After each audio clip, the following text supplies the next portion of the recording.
साथियों, कर्क लग्न की किसी भी जन्म पत्रिका में संतान प्रदाता मंगल देव की कुछ स्थितियां जानने और समझने योग्य है। यदि मंगल देव इस द्वितीय भाव में विराजमान हो जाएं, तो वो इस पंचम भाव को देख रहे हैं अपनी चौथी दृष्टि से।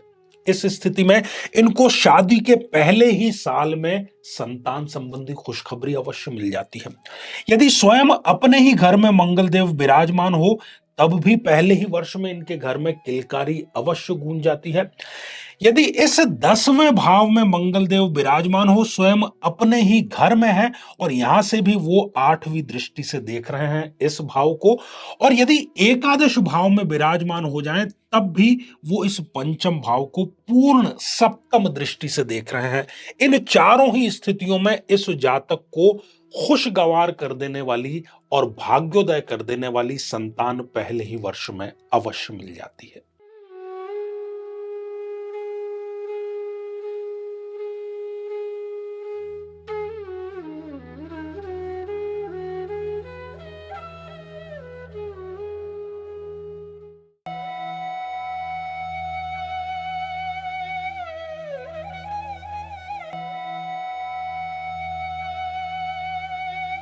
तो मेरे बहुत ही प्रिय और बेहद सम्मानित साथियों, हृदय की असीम गहराइयों से अभिनंदन, बहुत बहुत हार्दिक स्वागत।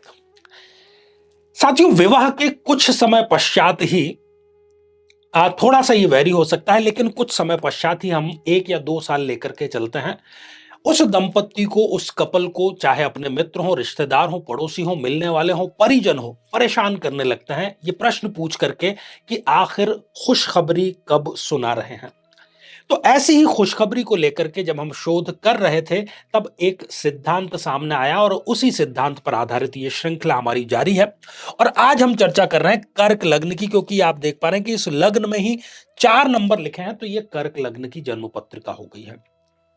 तो कब, किस लग्न में शादी के पहले ही वर्ष के भीतर भीतर या तो संतान संबंधी खुशखबरी इनको मिल जाती है, या संतान हो ही इनके जाती है, यदि इन्होंने कुंडली ठीक से मिलान करके विवाह संपन्न किया है तो यदि आपकी भी ये दुविधा है, यदि आपकी ये जिज्ञासा है, तो ये एपिसोड आपके ही काम का है। साथियों, इस कर्क लग्न की जन्म पत्रिका में जो मंगल देव हैं, उनके पास में डिपार्टमेंट है संतान का, वो ही संतान प्रदाता है मंगल देव। तो उनकी कुछ स्थितियां यहां पर जानने और समझने योग्य है। यदि मंगल देव की प्लेसमेंट इस सेकंड भाव में है, इस द्वितीय भाव में है, तो इस द्वितीय भाव में बैठ करके और वो इस पंचम भाव को, जो कि संतान का भाव है, देखने का कार्य कर रहे हैं, तो पहले ही वर्ष में इनको संतान भी अवश्य होगी। और संतान जो है वो इनके लिए धन का समाचार, शुभ समाचार, पैतृक संपत्ति मिलने का शुभ समाचार लेकर के अवश्य आती है। यदि मंगलदेव स्वयं इस पंचम भाव में विराजमान हो, तो संतान तो प्रथम वर्ष में इनको हो ही जाएगी। शेयर मार्केट से या अन्य ऐसे माध्यम जहां से कि आकस्मिक धन लाभ इनको मिलता है, वो इनको अवश्य मिल जाता है। पति पत्नी के बीच में जो प्रेम है, उसको बढ़ाने वाली ये संतान जो है वो यहां पर उत्पन्न होती है, और विवेक से कार्य करना व्यक्ति प्रारंभ कर देता है। साथियों, यदि मंगलदेव यहां स्वग्रही होकर के दशम भाव में विराजमान हो, यहां से भी वो पंचम भाव को देख रहे हैं। यहां पर बैठ करके, चूंकि ये पिता का भाव है, अनुशासन का भाव है, संतान होते ही व्यक्ति अनुशासित हो जाता है, चाहे वो संतान से पहले कितना ही उद्दंड रहा हो। उसके एक प्रसिद्धि का योग भी इस स्थिति में अवश्य होता है, और ये अच्छे कार्यों की प्रसिद्धि होती है। अनुशासन की हमने बात की। यदि वो कोई एग्जाम की तैयारी कर रहे हैं, ये चाहे वो डिपार्टमेंटल एग्जाम हो या फिर वो किसी प्रकार का प्रमोशन का एग्जाम हो, उसमें वो पास अवश्य हो जाते हैं। यदि वो सरकारी नौकरी में है, तो इस संतान के पश्चात उनको सीधे ही पदोन्नति का ऑफर जरूर आता है। कुल मिलाकर के ये उनका भाग्योदय करने वाली संतान उत्पन्न होती है।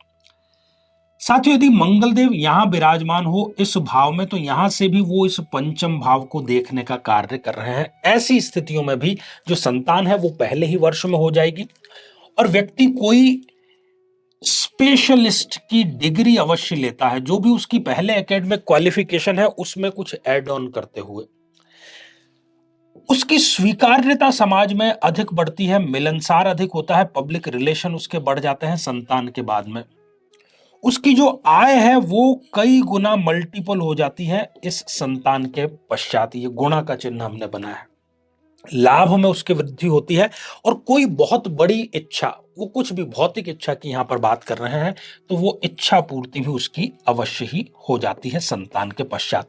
तो ये ढेर सारी खुशखबरियां इनके लिए जो प्रथम संतान है वो लेकर के आती है। कुछ और स्थितियां हम जान समझ लेते हैं मंगल और चंद्रमा की, वो यहां पर जानना समझना जरूरी है। साथियों, मंगल इस जन्म पत्रिका में पंचमेश है, संतान का कारक है, और जो चंद्रमा है वो लग्नेश है। और मंगल और चंद्रमा की युति ज्योतिष शास्त्र में बहुत अच्छी युति मानी जाती है। तो मंगल और चंद्रमा की युति यदि इस नवम भाव में, भाग्य भाव में स्थापित हो जाती है, तब भी ये विवाह के प्रथम साल में ही इनको संतान तो देता ही है, साथ ही इनका जो भाग्योदय है वो भी जरूर होता है। और संतान के तुरंत पश्चात ये एक बड़ी विदेश यात्रा भी जरूर करते हैं और धर्म के प्रति इनका जो दृष्टिकोण है वो बढ़ता चला जाता है। यदि मंगल और चंद्रमा की युति इस स्थान पर हो, ये भी बहुत ही सुंदर योग यहां पर निर्मित हो रहा है। और जितने भी यहां पर ये जो कर्म का भाव है, पिता का भाव है, प्रसिद्धि का भाव है, परीक्षा उत्तीर्ण करने का भाव है, वो सारी चीजें इनको अवश्य ही यहां पर मिलती हुई स्पष्ट नजर आती है। जीवन में किसी समस्या का सामना कर रहे हैं, जैसे कि शादी में देरी होना, पति पत्नी में मनमुटाव या तलाक तक की नौबत आ जाना, संतान का प्राप्त न हो पाना, नौकरी या धन प्राप्ति में बाधा आना, जीवन के प्रत्येक क्षेत्र में किसी न किसी प्रकार की बाधा आना, तो आज ही अपनी जन्म पत्रिका का संपूर्ण विश्लेषण करवाएं और पाएं समस्या से सदैव के लिए मुक्ति। तो साथियों, श्रृंखला ये हमारी आगे भी जारी रहेगी। अब समय हो चला है आप लोगों के कमेंट्स को शामिल करने का। तो पहला ही कमेंट तनु सिंह जी का है और आपने प्रश्न पूछा है, अगर मंदिर नहीं जा पा रहे हैं या मंदिर बहुत दूर है तो क्या करें। देखिए तनु जी, कुछ उपाय जो है वो देवालय में ही संपन्न करने से हमें परिणाम मिलते हैं। तो ये उपाय भी देवालय में अर्थात मंदिर में संपन्न करने का है, तो मंदिर में जाना ही पड़ेगा। साथियों, अगला कमेंट रीना रावत जी का है और हर हर महादेव आपने लिख भेजा है। तो रीना जी, आशीर्वाद हृदय की असीम गहराइयों से। अगला कमेंट दीपक करण जी का है और आपने ओम नमः शिवाय लिख भेजा है। तो दीपक जी, आशीर्वाद हृदय की असीम गहराइयों से। तो साथियों, आज के लिए केवल इतना ही और इसी मंगल कामना के साथ में कि आप सभी स्वस्थ, समृद्ध और शांतिपूर्वक जीवन व्यतीत करें।